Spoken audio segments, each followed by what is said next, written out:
రాష్ట్రంలో అతిపెద్ద సామాజిక వర్గానికి చెందిన ఏకైక ఎమ్మెల్యే ఆయన. పార్లమెంటు ఎన్నికల సమయంలో ఆయనను మంత్రిని కూడా చేస్తానని సీఎం హామీ ఇచ్చారు. కానీ అసలు తిరకాసు అక్కడే ఉంది.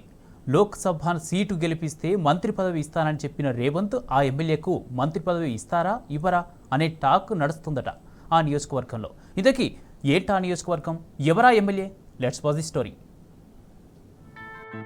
మక్తల్ నియోజకవర్గం కర్ణాటక రాష్ట్రానికి సరిహద్దుగా ఉండే నియోజకవర్గం. నారాయణపేట, వనపర్తి జిల్లాల్లో ఈ నియోజకవర్గం విస్తరించి ఉంది. ఇక్కడ నుంచి అసెంబ్లీ ఎన్నికల్లో వాకిటి శ్రీహరి విజయం సాధించారు. కాంగ్రెస్ అధ్యక్షుడు మల్లికార్జున ఖర్గే ఆశీస్సులతో టికెట్ తెచ్చుకున్న శ్రీహరి 17,000 ఓట్ల మెజారిటీతో గెలుపొందారు. సర్పంచ్గా, జెడ్పీటీసీగా, డీసీసీ అధ్యక్షుడిగా పనిచేసిన అనుభవం ఆయనకుంది. రాష్ట్రంలో అతిపెద్ద బీసీ సామాజిక వర్గం ముదిరాజుల నుండి 2023 అసెంబ్లీ ఎన్నికల్లో గెలుపొందిన ఏకైక ఎమ్మెల్యే వాకిటి శ్రీహరి. ఉమ్మడి మహబూబ్ నగర్ జిల్లాలోని 9 నియోజకవర్గాల్లో ముదిరాజు సామాజిక వర్గం అధికంగా ఉంటుంది.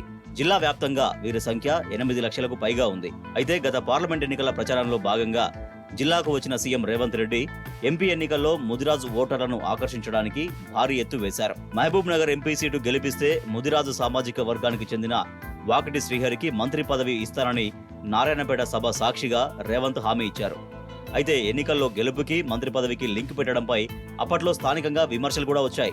బీసీ సామాజిక వర్గం నుంచి ఉన్న ఏకైక ఎమ్మెల్యేకు మంత్రి పదవి ఇవ్వడానికి ఈ తిరకాసు లేంటని ముదిరాజు సోదరులు విస్మయానికి గురయ్యారు. ఇటీవల అన్ని పదవులు రెడ్లకేనా అనే మెసేజ్ ను ఎమ్మెల్యే శ్రీహరి స్వయంగా మక్కల్ గ్రూప్ లో షేర్ చేయడం ఆయన అసహనాన్ని తెలియజేస్తుంది.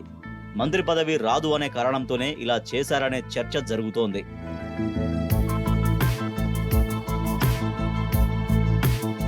ఇదిలా ఉంటే మహబూబ్ నగర్ ఎంపీ సెగ్మెంట్ లో అధికార పార్టీ పాచికలు పారలేదు. కాంగ్రెస్ అభ్యర్థి వంశీచంద్రెడ్డి పరాజయం పాలయ్యారు. మరి ఇప్పుడు వాకిటి శ్రీహరికి మంత్రి పదవి ఇస్తారా ఇవ్వరా అనే టాక్ జిల్లాలో నడుస్తోంది. ఎంపీ సీటు ఓడినా సీఎం మాట నిలబెట్టుకుంటారా, లేకపోతే ఓటమి పేరుతో మాట దాటవేస్తారా అనే చర్చ జరుగుతోంది.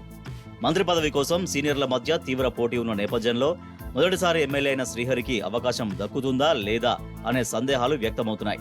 ఒకవేళ శ్రీహరికి మంత్రి పదవిలో చోటు దక్కకపోతే ముదిరాజు సామాజిక వర్గం అధికార పార్టీకి దూరమవుతుందని కాంగ్రెస్ అగ్రనేతలు భావిస్తున్నారట. ఇప్పటికే జిల్లా నుంచి ముఖ్యమంత్రి హోదాలో రేవంత్ రెడ్డి, మరో మంత్రిగా జూపల్లి కృష్ణారావు ఉన్నారు. ఇలాంటి సందర్భంలో వాకిటి శ్రీహరికి మంత్రి పదవి దక్కే అవకాశం ఉంటుందా అని రాజకీయ వర్గాల్లో జోరుగా చర్చ జరుగుతోంది.